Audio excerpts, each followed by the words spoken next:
What's up, Blizzard Nation? Welcome back to Strictly Blizzness. I just checked my sheet. Episode 119.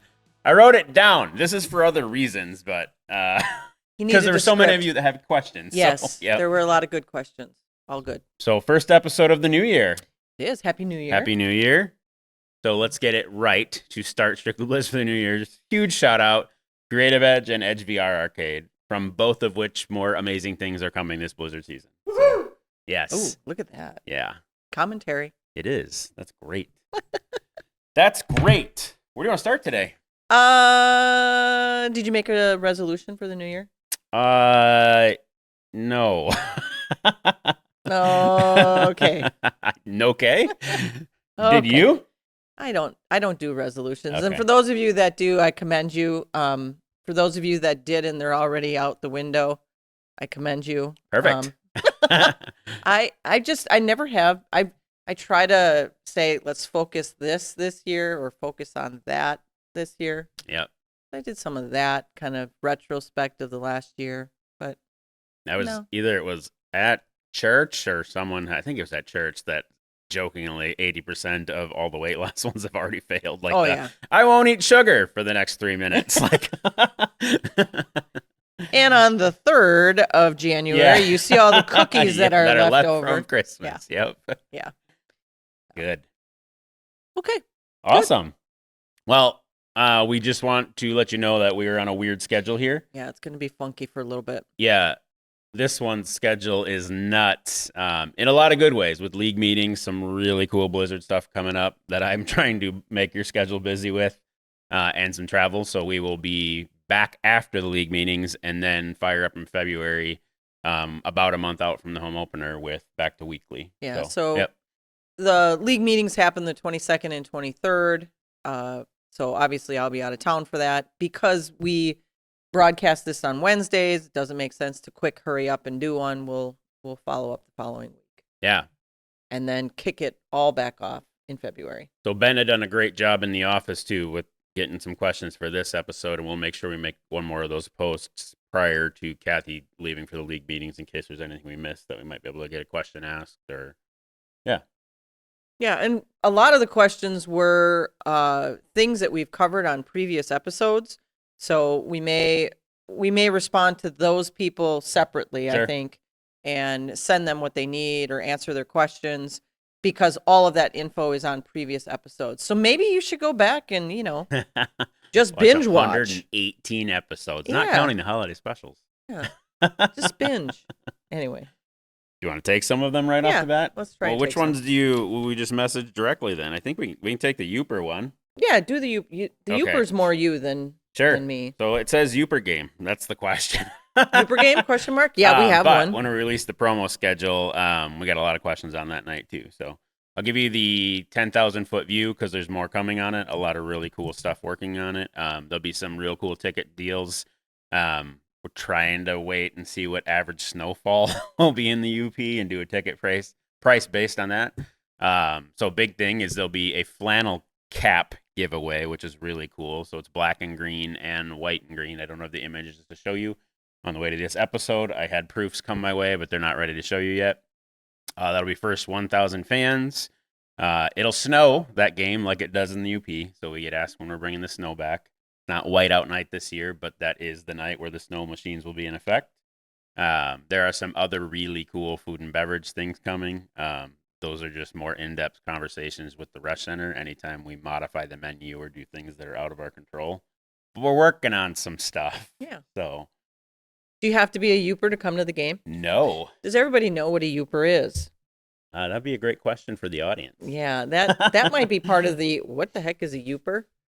If you're not originally from the Midwest, if you're not from Wisconsin, that may confuse you. But we have this little portion that's actually not our state. It's actually the state of Michigan? He says with a question mark. And it's called Yes. I thought through you for night before it went on the promo schedule. You were going to say exclamation point. You were going to say Minnesota. Texas. Yeah. Oh, no. Yeah, it just the United States just wraps back around. Yeah. No. So it's labeled UP as an upper peninsula of Michigan above Lake Michigan. Got it. First try. Wow. With no I'm edits. trying to lead you a little bit there. But anyway, people call it Uper. Some say that it should be connected with Wisconsin because you can get there a little via Wisconsin, but you can get to every state via another state in the United States. So anyway, that was a lot more than they needed. But Uper stands for, it's just an abbreviation of that Upper Peninsula of Michigan. Yeah, so we'll have some fun with it. And again, that's not fully finished yet, but you know when it is, what the giveaway is. We're going to try and do something. You punch your Michigan zip code in for a deal.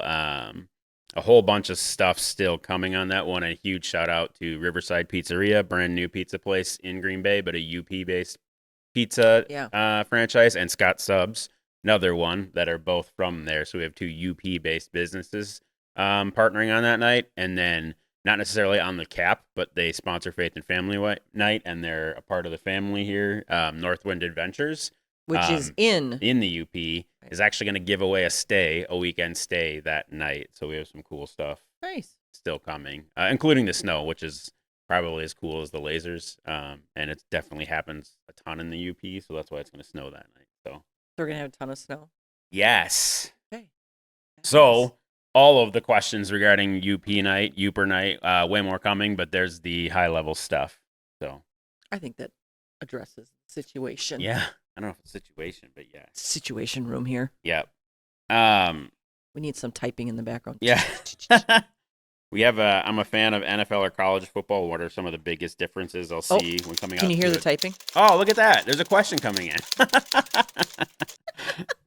What are the biggest differences in the indoor-outdoor game? I think we've talked about that on other episodes. And there's less guys on the field. Yes. Walls. Shorter field. Yep. Yeah. Can't punt, have to score.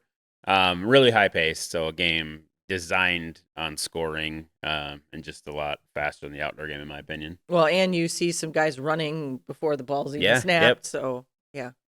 Yeah, and you can go to YouTube and see a game from last year. This person that had commented had been to a game, so I think that might have just been for other people to explain the difference. But definitely check out a previous game on YouTube, and for sure come to one in person if you haven't. For as low as $12, you can attend a Blizzard game. So excellent. Check mark. Page 2, Kathy. Oh, okay. At the kids game, hoping to turn I think it was the Bud Light Lounge that we did this one year for Easter in a prior season, into an inflatable zone again. So we did do that and can do it again. So we were going to have it outside, weren't we? And it was like wasn't going to happen outside. Yeah. Well, I think on the Easter one in 2022, we just were looking to do something different because we always put the inflatables and the Baytech games out front on our block party game. Right. On some of the other theme night stuff, you'll coming 90s night and military night, you'll see some outdoor shenanigans. Have not, truthfully and transparently, explored that back inside again, but can. We also have had a huge influx of company groups that come to the game wanting to cater to that space. And a couple times last year, we had to use that space and another space. So it just really depends on the night. But suggestion noted and never opposed to it. It's actually not as hard as people would think. It's just we have a big shout out to Bovie's Bouncers, who was a longtime Blizzard season ticket holder who now owns an inflatable business, and they usually come out 2 to 3 games a year for sure on military night. So I'll put it on the radar and see what they think. It's not hard to do. We don't charge for that space. I don't know if kids night is doable because that's a crazy lot night. of kids. That's a lot of stuff. Just a lot of kids. And but I get it. There's a capacity space in there. Yeah, so, it's something though to engage kids prior to a game, or because we didn't have it going during the game, correct? We turned it off. Yeah, you're right. Absolutely. Actually, because we deflated those things while a couple of kids were still trying to play them because we were like, get out. But yeah, because Bovie's Bouncers We're just is a front row season ticket holder and wants to enjoy the game. Right. So it would be pregame. Working on it. Okay. Not opposed to it. Okay. Because it's not terrible to do. So, what do the game balls look like? We can post those once we get images of them on prior episodes, and that's probably back just past episode 100, so probably in the 105s, 107s. We might have started going over theme nights and I think once we physically get them, you'll see them on the table Yep. here in an episode. We normally do that where we show all of them and show that you can get them all as a group before the season starts because obviously they sell out with each game. So if you want all 5 of them, Yep. 6, 5. 5, I think it's 5. Yeah. 4 specific to themes. Yep. The 5th one, a regular game ball. You need to get on that right away. So Yeah, and we'll share those. That's a tune in soon. right, So because they're supposed to be here in February. yeah, yeah. Keyword there. Supposed to be. Next one from our good friend Steve Childers, and we have answered this one before, but he's a big part of Gridiron NMIFO over the years. Really good friend. Runs youth football in the area here. What impact, if any, does the new UFL league have on the Blizzard or any other teams within this? And the UFL is what for folks? The UFL is the merger that happened near the end of the year of the USFL and the XFL. We've talked a lot about the XFL on this show. The XFL is who the IFL decided to team up with before last season. And I can tell you this, we don't know yet if that's going to be exactly the same, similar, what have you. They have announced the number of teams they're going to have, which I believe is 8. And 2 of them will be in Texas. I don't know where the rest of them are. Obviously in the South, so they can play in the spring because it is labeled as a spring league. So it's meant to transition you from kind of what the IFL is. It's just that we're indoors. Yeah. Transition you from after the Super Bowl into the off season and prior to preseason. They had to do a merger. They needed to do it before the end of the year in order to play in 2024. So they did that. There's not a lot that has been ironed out as of yet. We do know that our contacts with the XFL have remained and they're in the same position. So we know we'll be dealing with the same people. We just don't know what it will mean from will there be a tryout? Will they take guys from the IFL? Will they take so many per team? Will we match up teams as, we've talked about this before. It would be nice if every team had a UFL team that they could say they're a feeder for, but can't do that in the football world. So it is what it is. So we don't know is the answer, to be honest. We're still waiting quite a bit. Cool. Shake out.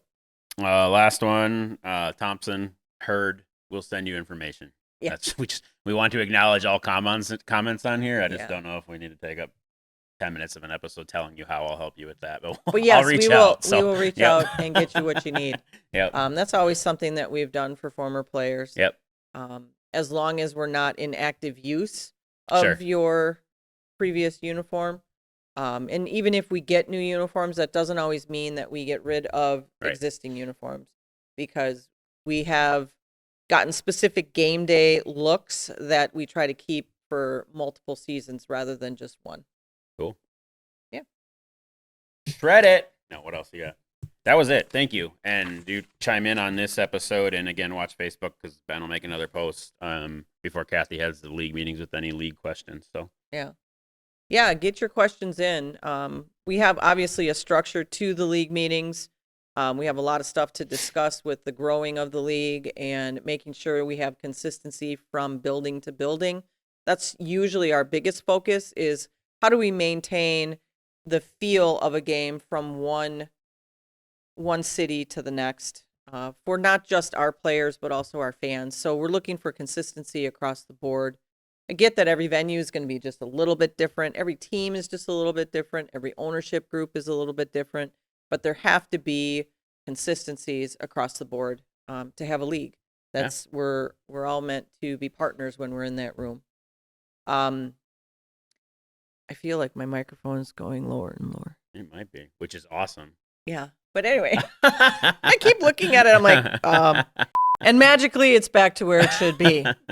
I haven't been watching the forum, but I'm hearing that there's a lot of banter out there about the AFL, and it's not good. Apparently, there's some shell corporation that got founded out, and the main money holders being grilled. And solid.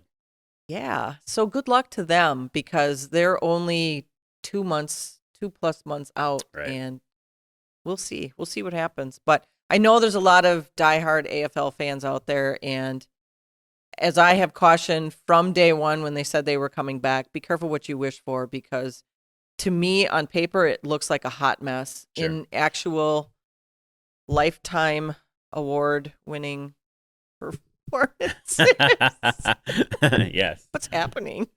It probably is a hot mess. So, Okay. yeah. What else you got? So I should have a couple pieces of real cool merch to show, maybe on that episode back from the league meeting. So we're working on the entire order, but we will have theme nights are out now, so we will have a black and pink, really cool blackout breast cancer hat with our ribbon logo on it that I Nice. think will go nuts, not just on that game. So we ordered more of them, but we'll sell a limited amount until we hit that game because we'd hate not to have them. Right. But it looks awesome. Great hat. And then because the replica or the reversible jersey that we did last year for the 20th seasons went so well, thanks to our friends and partners, O'Brien at Replay and the Desert Vets group, we have a desert camo Blizzard Army jersey or Desert Vets jersey that's coming this year. Same replica, available in a bunch of sizes, has the Desert Vets logo on the back, and first time we're doing this too, but $10 of a $35 jersey purchase goes right to Desert Vets when you buy that one. So it's got Fabulous. a feel good and awesome thing. It's definitely another WoW Supplies last thing because we ordered that one way ahead of time. But that's cool and coming. So I should have images that I can shoot to our friends at Edge VR Creative Edge, and we'll show those next episode probably. So yeah. when we talk about replicas, we're not talking kids, we're talking adults. So what's the range that we normally get them in? An adult small through a 2X, 3X? 4X this year. So 4X. one of the things we noticed with the replica jerseys is just they ran small. So, or the reversals from last year. So we are all the way through 4X, and there is a youth large, and that's the only youth size we ordered because we figured you'd be an adult size if you wanted a youth XL. So yep. So we did order based on how well the replica jerseys did. So you're if you're buying it for a kid, it's going to be really, really long if they're 4 years old. Yes, true. Or you're probably going to want an adult small for your bigger kids. Yep. Yeah. Yeah, but those are two real cool things that I should be able to show next episode because I've approved both of them. So okay. Prior to our next episode, we will have our tryout happening. Yeah. We still don't know though if we're going to have audience right participation. I saw that question again too, and we'll make sure we post an update in the next week. Yeah, we just don't have that yet. Yep. It's a smaller area. Not that we'd have a ton of fans coming, but we want to make it safe and a good experience for not just the players coming in, but also any fans that want to come in. So, speaking of fans, we ask that all of you, we have fans that are very important to the Blizzard. All of our fans are, but there are those fans that have been with us for so many years. We've talked about Mitch, the president of our fan club, on this show quite a bit. And along with Mitch, we have Grandma Sandy, who is in very poor health right now. So we ask you to keep her, as well as her son Preston, in your prayers and the rest of her family as they navigate what's going on with her health. She's been a mainstay for training camp, for games. She's known as the hugging grandma. She's known as the cookies grandma. I mean, she's been a mainstay for us, and our hearts go out to her and hope that she gets well or is at peace. And that's really the most that we could wish for her. And so we send out a heartfelt thank you to Sandy as well as Preston for everything that they've done for the Blizzard. I know there were former players reaching out and giving their love and sending thoughts and prayers to her. And we want to put it out there, Sandy, that we love you. We wish you all the best, and we hope that you heal up real fast. You bet. What else do we have?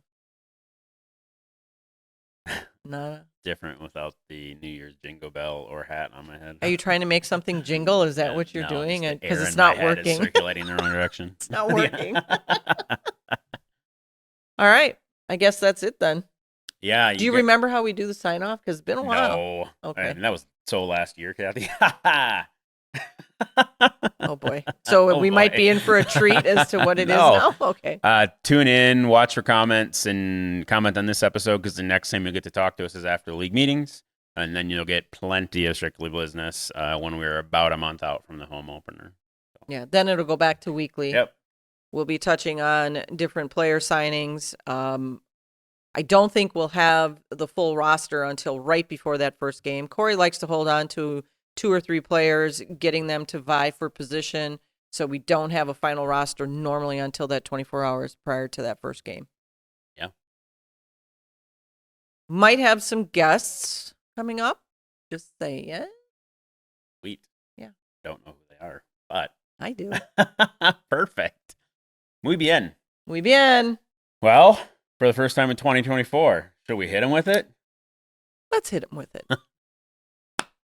Go Blizz.